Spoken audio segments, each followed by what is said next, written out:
3000 docteurs n'ayant pas été recrutés par l'État ont entamé une marche ce mercredi dans la commune du Plateau. Les injections de vaccins contre la COVID-19 aux enfants de 5 à 11 ans ont commencé mardi soir aux États-Unis. Bonsoir, merci de suivre le 19h sur RTI 2. Le collectif des docteurs n'ayant pas été recruté par l'État a débuté une marche ce mercredi dans la commune du Plateau. Il réclame un décret spécial du président de la République, Alassane Ouattara, en vue d'un recrutement direct pour tous les docteurs, aussi bien dans l'enseignement supérieur que dans l'administration.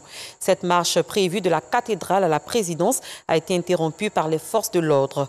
Avant ce mouvement, ils ont été reçus par le ministre de l'Enseignement supérieur et de la Recherche scientifique. Une autre rencontre est prévue demain 4 novembre entre les deux parties. Les meilleurs bacheliers de la session 2020-2021 du lycée Mami Fetteh à Bingerville ont été célébrés. Une initiative de l'amicale des anciennes élèves. 50 kits d'internat ont également été offerts à des jeunes filles en situation difficile. Le prix dénommé Prix d'excellence Jeanne Akabatlo est à sa 3e édition. C'est ce que nous disent Colette Ilboudo et Anissette Konon-Blessing. Les meilleurs bacheliers session 2020-2021 du lycée Mami Fetteh de Bingerville célébrés dans le cadre des activités annuelles de l'amicale des anciennes du dit lycée. Ils ont reçu ordinateurs, chèques et trophées. En outre, un autre prix de 50 kits d'internat a été offert à des jeunes filles en situation difficile. Ce prix, dénommé Prix d'excellence Jeanne Akabatlo, initié par l'ADA LMHFB, amicale des anciennes du lycée Mami Fetteh de Bingerville, est à sa 3e édition. Nous sommes des purs produits d'une dame d'excellence qui nous a inculqué cette excellence et donc devenue grande et maintenant responsable, leader d'opinion. J'ai bon de parrainer nos enfants, coacher nos enfants dans cet établissement et permettre aussi à ces enfants-là d'être des femmes, des grandes dames de demain. Au nom des lauréates, Zaouli Noura Leslie a exprimé sa gratitude aux personnalités. C'est un sentiment de joie qui nous anime vraiment parce que, encore une fois, l'ADA facilite nos conditions de travail et chaque année, elles sont là avec nous. Et nous sommes très heureuses parce que c'est aussi un sentiment de dépassement de soi qui nous anime pour que nous aussi, nous venons dans le futur aider les générations qui vont nous succéder. Touché par toutes ces actions à l'endroit du lycée qu'elle dirige, le proviseur du dit lycée a remercié l'ADA LMHFB pour cette initiative qui va motiver celles qui traînaient encore les pas. L'honorable Nadine Niba, épouse Dago, marraine de la cérémonie et ancienne de l'établissement, s'est réjouie de l'abnégation au travail dont font preuve les jeunes filles du lycée Mami Fetteh de Bingerville. Je suis venue et aider un peu mes petites sœurs, aider notre lycée à faire des jeunes filles, c'est-à-dire des petites, nos filles qui sont là, de faire d'elles des femmes comme nous. Si on a des femmes qui sont bien éduquées, c'est sûr que nous avons des valeurs sûres et on a un pays qui regorge de personnes vraiment, je dirais, intelligentes, vaillantes. Ça nous donne un certain espoir au niveau de notre développement. L'amicale des anciennes élèves du lycée Mami Fetteh ou Fouette de Bingerville a décidé de se regrouper dans un cadre formel en vue de créer un environnement favorable à la réussite scolaire et à l'accès à l'éducation universitaire des élèves.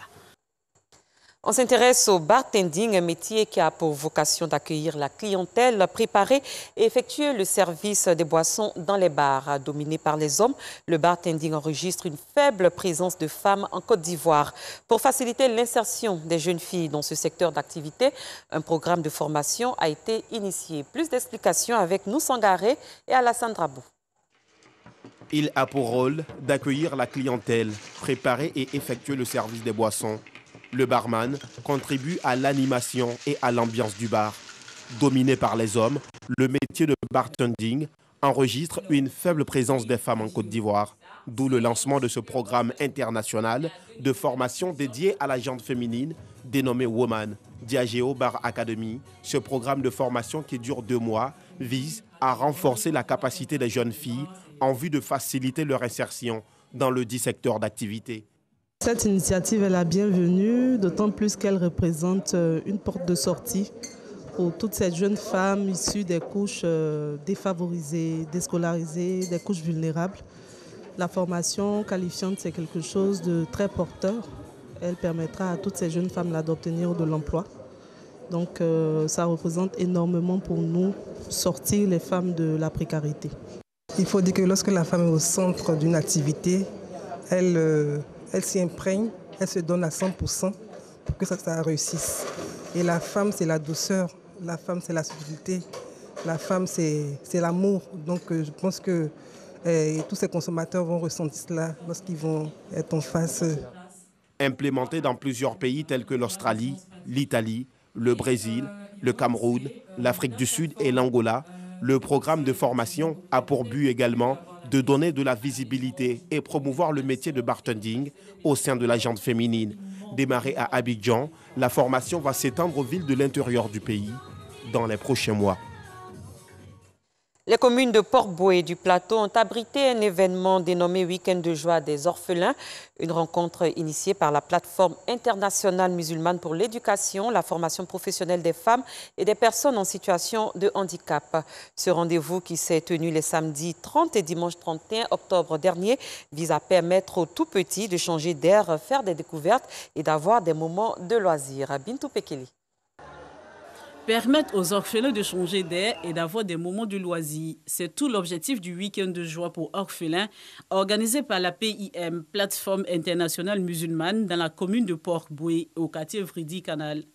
Aux côtés de ces enfants, les élèves de l'école franco-arabe Darul Fik. Musulmans comme non-musulmans, les tout-petits ne se laissent pas compter l'instant.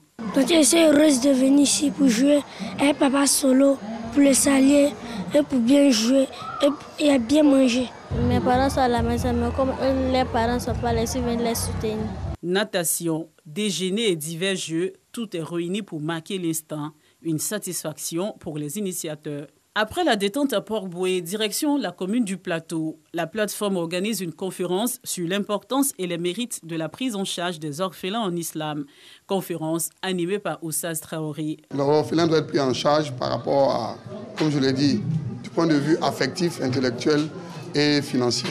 Et c'est un devoir pour nous, les êtres humains d'abord, et puis en plus musulmans. Pour les femmes majoritairement représentées, ce thème relève d'une importance capitale.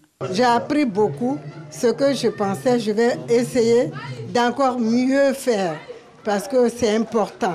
Moi, je pense que nous tous, surtout les mamans, franchement dit, que ce soit ton enfant ou l'autre, on doit essayer d'aider. Tout le monde doit s'occuper des enfants orphelins. Il n'y a pas de choix. De la manière que leurs parents sont partis. Un jour, c'est toi aussi, tu vas les joindre. Cette initiative, qui bénéficie du soutien de l'ambassadeur du Niger en Côte d'Ivoire, vise à contribuer à la prise en charge des orphelins, selon les responsables de cette plateforme. Il y a un nouveau langage, on dit microbe.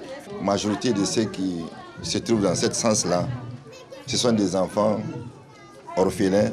Donc c'est pour cela, nous, on a désigné ces jours-là pour fêter une journée de joie pour les orphelins. Je suis venu vraiment supporter cette ONG qui œuvre dans le cadre de l'humanitaire au niveau des femmes et des enfants. Ce n'est pas la première fois que j'assiste aux activités de cette ONG pour la simple raison que l'action qu'elle mène est une action vraiment hautement profitable à ces personnes défavorisées. Ce sont au total 150 enfants de tous bords religieux qui ont participé à ce week-end de joie des orphelins organisé par la plateforme internationale musulmane pour l'éducation, la formation professionnelle des femmes et des personnes en situation de handicap. Des femmes Zima regroupées au sein de l'association Miébié ont fait une série de dons à plusieurs familles Zima ce mercredi au Palais Royal à Grand-Bassam. Cette année, Miébié a été chargée d'organiser la journée consacrée aux femmes de l'Abissa. Ces femmes ont été entretenues par le docteur Richard Ekra au cours d'une conférence sur la femme Zima, son statut, sa valeur et son rôle dans l'Abissa. Victorien Angoua. La femme Nzima, stature, valeur et rôle dans l'Abissa, thème de la conférence de ce mercredi 3 novembre 2021 au Palais Royal à Grand-Bassam. Le thème développé par le docteur Richard Ekra vise 3 objectifs. Amener les femmes Nzima à mieux connaître leur statut. En effet, la femme Nzima détient le pouvoir qu'elle délègue au roi qui l'exerce. Dans l'Abissa, elle a une fonction d'observation du bon déroulement de la cérémonie et une fonction d'enseignement de la décence et du bon ton. La femme Nzima incarne des valeurs dans la Bissa. Courage, générosité et amour pour la communauté. Justement, ces valeurs ont été manifestées par l'association Miyebie à travers des dons. Nous avons donc recensé 50 familles et à ces familles-là, nous allons remettre des fûts et des pelles, disons des objets de propreté. Et pour ne pas s'arrêter là, nous avons aussi pensé quand même à offrir des vêtements de tout âge pour une centaine de familles, des vêtements qui vont des enfants en bas âge jusqu'aux plus adultes, et notamment à nos sœurs de Miyebie. Des cannes et des déambulateurs ont été également remis à des mamans ayant des problèmes de mobilité. Miyebie signifie en langue Nzima, je contribue, je participe, je prends ma part. Et nous, femmes de Grand Bassam, nous voulons prendre une part active à tout ce qui concerne la vie de Bassam. Cette année, l'association Miyebie s'est vue confier l'organisation de la journée consacrée aux femmes. Elle a 5 ans d'existence. Les membres ont décidé de revenir à la source parce que longtemps coupés de leurs racines. La Bissa devient donc le cadre indiqué pour s'imprégner de la culture Nzima. À l'étranger, rendons-nous au Mali, à 80 km de Tombouctou, autour du lac Fagibine qui s'assèche depuis les années 70. De vastes étendues d'eau et de terres cultivables ont laissé place à des dunes de sable. Assitan Diarra, Alassane Drabou. Au Mali, le désert a remplacé le lac Fagibine. L'eau a commencé à diminuer dans les années 70. Toute cette zone était remplie d'eau. Ensuite, les eaux se sont retirées et les arbres ont commencé à pousser autour du lac. Les arbres ont commencé à disparaître et les gens ont cultivé les terres quand il n'y a plus eu d'arbres. Lors de la première rébellion, des déplacés se sont installés ici et ont détruit la forêt. Et quand il n'y a plus eu de forêt, les dunes se sont formées. La coupe des arbres aggrave l'érosion. Je sais que ça détruit l'environnement, mais qu'est-ce que je vais manger si je ne le fais pas? Mes enfants ont grandi. Ils ont fait ce que font tous les jeunes, partir et ne plus donner de nouvelles. Je suis restée. Eux, ils se sont dispersés dans différents pays. Depuis la disparition du lac, des gaz s'échappent du sol et brûlent tout. Regardez comment la couleur de notre terre a changé, tantôt rouge, tantôt noir, tantôt des grains, tu vois. Le gaz a brûlé toute la terre. Ça, c'est quelque chose que les arbres, la terre a changé de couleur. Ici, c'était une grande forêt. D'abord, c'était notre lac où nous cultivons.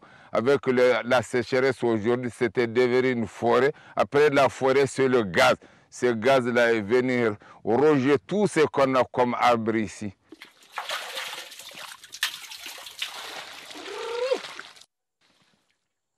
Plus loin du Mali, 6 rebelles, 2 policiers et 1 militaire congolais ont été tués lors de combats consécutifs à une incursion armée dans la nuit de mardi à mercredi à Bukavu, dans l'est de la République démocratique du Congo. 36 rebelles ont été arrêtés. Le gouvernement éthiopien a déclaré l'état d'urgence dans l'ensemble du pays, alors que les rebelles tigréens qui affrontent les forces pro-gouvernementales depuis 1 an ont revendiqué ce week-end la prise de 2 villes stratégiques.